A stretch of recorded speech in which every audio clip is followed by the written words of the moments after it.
ان اللہ بے شک اللہ تعالی، ان اللہ بے شک اللہ تعالی لا یستحیی نہیں شرماتا، استحیاء سے ہے حیا کرنا، شرمانا، ان اللہ بے شک اللہ تعالی لا یستحیی نہیں شرماتا، ان یضربا یہ کہ وہ بیان کرے، مثلا کوئی مثال، ما بعوضۃ جو کہ کسی مچھر کی ہو، یعنی اللہ کسی مچھر کی مثال بیان کرتے ہوئے نہیں شرماتا، نہیں جھجکتا، نہیں ہیزیٹیٹ کرتا، فما فوقہا اور اس سے بھی کوئی اوپر کی مثال، اس سے بھی کوئی ہلکی چیز کی مثال اگر خدا دینا چاہے تو اللہ تعالیٰ اس سے نہیں شرماتا۔ اللہ تعالیٰ نے، اللہ رب العزت نے مختلف چیزوں کی مثالیں قرآن پاک میں دی ہیں، جیسے یہودیوں کے بارے میں گدھے کی مثال دی کہ جس طرح گدھے پر کتابیں لاد دی جاتی ہیں، یہی حال ان یہودیوں کا ہے جو جن کو تورات دی گئی لیکن انہوں نے اس پہ عمل نہیں کیا۔ اس طریقے سے اللہ رب العزت نے مکھی کی مثال دی توحید کو بیان کرتے ہوئے کہ جن لوگوں کو تم اللہ کے علاوہ پکارتے ہو وہ تو ایک مکھی پیدا نہیں کر سکتے، اور مکھی پیدا کرنا تو بہت دور کی بات ہے کہ اگر مکھی ان سے کچھ چھین کے لے جائے تو وہ چھینا ہوا بھی واپس نہیں لے سکتے۔ اسی طریقے سے اللہ رب العزت نے سورۃ العنکبوت میں مکڑی کی مثال دی، تو اللہ رب العزت کی یہ تمام مخلوقات ہیں، اللہ رب العزت ان کی مثالیں دیتے ہیں۔ تو اللہ فرماتے ہیں کہ ان اللہ لا یستحیی اللہ نہیں شرماتا، ان یضرب مثلا کہ اللہ بیان کرے کوئی مثال، ما بعوضۃ کسی مچھر کی، فما فوقہا یا اس سے بھی اوپر کی کوئی مثال اللہ بیان کرے، اس سے بھی کوئی ہلکی چیز کی مثال اللہ تعالیٰ بیان کرے۔ فَأَمَّا الَّذِينَ پس وہ لوگ، فَأَمَّا الَّذِينَ پس وہ لوگ آمنوا جو ایمان لائے، پس جہاں تک تعلق ہے ان لوگوں کا جو ایمان لائے، فَأَمَّا الَّذِينَ آمَنُوا پس وہ لوگ جو ایمان لائے ہیں، فَيَعْلَمُونَ وہ تو جانتے ہیں، وہ خوب پہچانتے ہیں، أَنَّهُ کہ یہ الحق حق ہے، سچ ہے، سچی بات ہے، مِن رَبِّهِمْ ان کے رب کی طرف سے۔ فَأَمَّا الَّذِينَ آمَنُوا پس بے شک وہ لوگ آمنوا جو ایمان لائے، فَيَعْلَمُونَ وہ جانتے ہیں، أَنَّهُ الْحَقُّ کہ یہ چیز حق ہے، مِن رَبِّهِمْ ان کے رب کی طرف سے۔ وَأَمَّا الَّذِينَ كَفَرُوا اور لیکن وہ لوگ جنہوں نے کفر کیا، جو کافر ہیں، جنہوں نے انکار کیا، فَيَقُولُونَ پس وہ کہیں گے، ماذا کس چیز کا، اراد اللہ ارادہ کیا ہے اللہ نے، بہذا مثلا ان مثالوں کے ساتھ۔ وہ لوگ یہ کہیں گے کہ اللہ یہ جو مثالیں بیان کرتا ہے تو اللہ تعالیٰ کا ارادہ کیا ہے، اللہ چاہتا کیا ہے ان مثالوں کو بیان کرنے سے۔ تو اللہ تعالیٰ تو ان مثالوں کو بیان کرنے سے حق واضح کرنا چاہتا ہے، حق کی بات بتانا چاہتا ہے، اور توحید کی اور رسالت کی اور رسول اللہ صلی اللہ علیہ وسلم کی شریعت کی بات کرنا چاہتا ہے۔ تو جو لوگ ایمان والے ہیں وہ تو حق کو پہچان لیتے ہیں، حق کو جان لیتے ہیں، اور وہ سمجھتے ہیں کہ یہ بات سچی ہے، یہ بات حق ہے، یہ بات ٹھیک ہے۔ وَأَمَّا الَّذِينَ كَفَرُوا اور لیکن وہ لوگ جنہوں نے کفر کیا، فَيَقُولُونَ پس وہ کہتے ہیں، ماذا اراد اللہ بہذا مثلا کس چیز کا ارادہ کرتا ہے اللہ تعالیٰ ان مثالوں کو دیکھ۔ یضل بہ کثیرا اللہ بہت سے لوگوں کو گمراہ کر دیتا ہے اس قرآن کے ساتھ، اس مثال کے ساتھ، ویہدی بہ کثیرا اور اللہ بہت سے لوگوں کو ہدایت دیتا ہے۔ اب یہاں ایک بات ہے، ایک اشکال ہے کہ جب گمراہ بھی اللہ کرتا ہے اور جب ہدایت بھی اللہ دیتا ہے تو انسان کا کیا قصور ہے اس میں کہ اس کو کیوں سزا دی جائے گی؟ گمراہ تو کرنے والا اللہ ہے اور ہدایت دینے والا بھی اللہ ہے۔ اگر کوئی بندہ گمراہ ہے تو اس کو اللہ نے گمراہ کیا ہوا ہے، اور اگر کوئی ہدایت ہے تو اس کو اللہ نے ہدایت دیا۔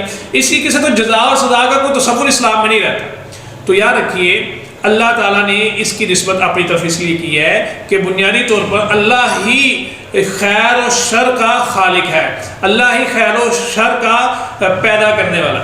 لیکن گمراہی جو انسان اپنے ایٹیٹیوڈ سے، اپنی حرکتوں سے، اپنے معاملات سے وہ گمراہی کی طرف جب چلتا ہے تو اللہ تعالیٰ پھر اس کے لیے گمراہی کے راستے کھول دیتے ہیں۔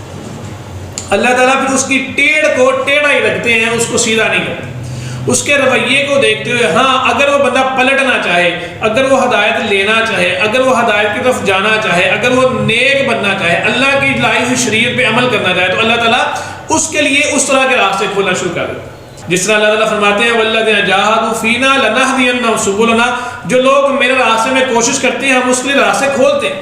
تو یضل بھی کثیرا، اللہ اس طرح گمراہ کرتا ہے کہ ان کے لیے راستے گمراہی کے کھلنے شروع ہو جاتے ہیں. ان کو ایسے لوگ ملنے شروع ہو جاتے ہیں جو گمراہی کی طرف فیسلیٹیٹ کرتے ہیں، کیونکہ وہ گمراہ ہونا چاہتے ہیں، وہ راستے پہ آنا نہیں چاہتے. تو یضل بھی کثیرا، اللہ تعالیٰ گمراہ کرتا ہے اس کے ساتھ. وَيَهْدِي بِهِ كَثِيرًا، اور ہدایت دیتا ہے اس کے ساتھ. یضل بِهِ كَثِيرًا، اللہ بہت سے لوگوں کو گمراہ کر دیتا ہے. وَيَهْدِي بِهِ كَثِيرًا، اور بہت سے لوگوں کو ہدایت دیتا ہے. لیکن گمراہ کن کو کرتا ہے؟ گمراہ کون ہوتے ہیں؟ وَمَا يُضِلُّ بِهِ، اور نہیں گمراہ کرتا ہے اس کے ساتھ إِلَّا الْفَاسِقِينَ، مگر فاسق لوگوں کو، نافرمان لوگ. جو نافرمان لوگ ہیں وہی گمراہ ہوتے ہیں. اللہ تعالیٰ انہیں کو گمراہ کرتا ہے. اللہ تعالیٰ متقین کو گمراہ نہیں کرتا ہے. ایسا نہیں ہوتا کہ بندہ سیدھے راستے پہ چل رہا تو اللہ تعالیٰ اس کو زبردستی اس کا رخ نہیں موڑتا.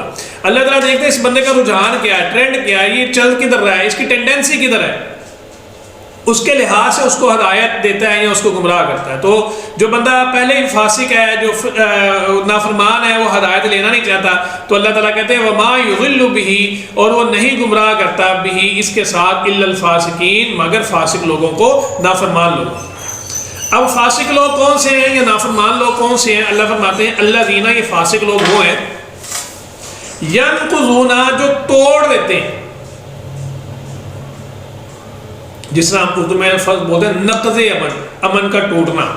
تو نقض مطلب توڑنا. الذین، یہ فاسق لوگ وہ ہیں ینقضون، جو توڑ دیتے ہیں عہد اللہ، اللہ کے وعدے کو.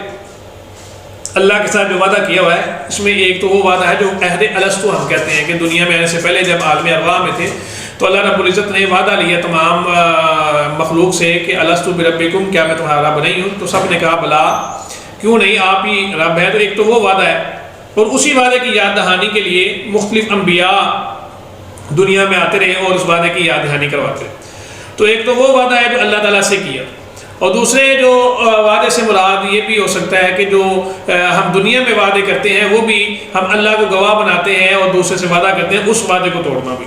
تو منافقین کی 3 نشانیوں میں سے ایک نشانی رسول اللہ صلی اللہ علیہ وسلم نے یہ بھی بتائی تھی کہ وہ جب وعدہ کرتا تو اس کو پورا نہیں کرتا. الذین ینقضون، یہ وہ لوگ ہیں جو توڑ دیتے ہیں عہد اللہ، اللہ کا وعدہ، من بعد میثاقہ، اس کو پختہ کرنے کے بعد. میثاق کا مطلب پختہ وعدہ کر لینا. جس طرح میثاق مدینہ لفظ ہم بولتے ہیں تو وہ بھی مدینے میں جو معاہدہ کیا گیا تھا اس کی. تو من بعد اس کے میثاق ہی، اس کو پختہ کرنے کے بعد، جو پختہ وعدہ کرنے کے بعد وعدہ توڑ دیتے ہیں وہ فاسق لوگ. الذین ینقضون عہد اللہ، وہ لوگ جو اللہ کے وعدے کو توڑ دیتے ہیں، من بعد میثاقہ، اس کو پختہ کرنے کے بعد. وَيَقْطَعُونَ، اور قطع کرتے ہیں، کاٹ دیتے ہیں، توڑ دیتے ہیں، کاٹ دیتے ہیں، ما، اس چیز کو، امر اللہ، کے حکم دیا ہے اللہ تعالیٰ نے، بھی، اس چیز کے بارے میں، ان یوصل، کہ اس کو ملایا جائے. تو یہاں اللہ تعالیٰ نے صلہ رحمی کا، ملانے کا، رشتہ داری کو ملانے کا حکم دیا. تو فاسق کی دوسری نشانی کیا ہے کہ وہ رشتہ داری توڑتا ہے، ناراضگی پیدا کرتا ہے، رشتہ داروں کو لڑاتا ہے، آپس میں لڑائی ڈلواتا ہے اور رشتہ داری کو توڑنے کا باعث بنتا ہے. تو وَيَقْطَعُونَ، اور وہ فاسق لوگ توڑ دیتے ہیں، کاٹ دیتے ہیں، ما، اس چیز کو، امر اللہ بھی، کہ جس کے بارے میں اللہ نے یہ حکم دیا ہے، ان یوصل، کہ اس کو ملایا جائے. رشتہ داری کو ملانے کا حکم ہے تو وہ توڑتا ہے. وَيَقْطَعُونَ مَا أَمَرَ اللَّهُ، اور وہ کاٹ دیتا ہے ما امر اللہ بھی، جس کو ملانے کا اللہ تعالیٰ نے حکم دیا. اور تیسرا کام وَيُفْسِدُونَ فِي الْأَرْضِ، اور وہ زمین پر فساد برپا کرتے ہیں. یعنی فاسق لوگوں کی 3 نشانی اللہ تعالیٰ نے بنائی. نمبر 1، اللہ کے ساتھ اپنا وعدہ توڑتا ہے. نمبر 2، صلہ رحمی نہیں کرتا، قطع رحمی کرتا، رشتہ داریاں توڑتا ہے، ملاتا نہیں ہے، جوڑتا نہیں ہے، ان کو توڑتا ہے. وَيَقْطَعُونَ، اور وہ توڑتا ہے، ما امر اللہ بھی ان یوصل. اور تیسری نشانی وَيُفْسِدُونَ فِي الْأَرْضِ، اور وہ زمین پر فساد پھیلاتا ہے. فساد پھیلانے سے مطلب ٹیررزم کرتا ہے، دہشت گردی کرتا ہے، غریبوں کا حق چھینتا ہے، لوگوں کو ڈراتا ہے، دھمکاتا ہے، اپنی دھاگ بٹانے کی کوشش کرتا ہے، اور اس کے لیے لوگوں کو خوفزدہ کرتا ہے. تو وہ یفسدون فی الارض، اور وہ زمین میں فساد پھیلاتے ہیں. تو ان لوگوں کے بارے میں کیا فیصلہ ہے؟ اللہ فرماتے ہیں اولئک، یہی لوگ ہیں، ہم الخاسرون، جو خسارہ پانے والے ہیں، جو گھاٹا پانے والے ہیں، جو نقصان اٹھانے والے ہیں.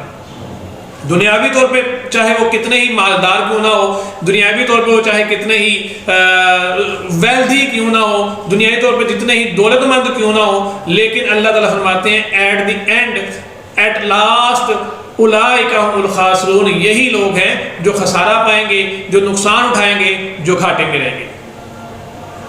تو آج کا سبق آیت نمبر 24 سے لے کے آیت نمبر 27 تک کا تھا، تو انشاءاللہ اگلی ویڈیو میں ہم اسے آگے کوشش کریں گے۔ تب تک کے لیے اللہ حافظ، السلام علیکم۔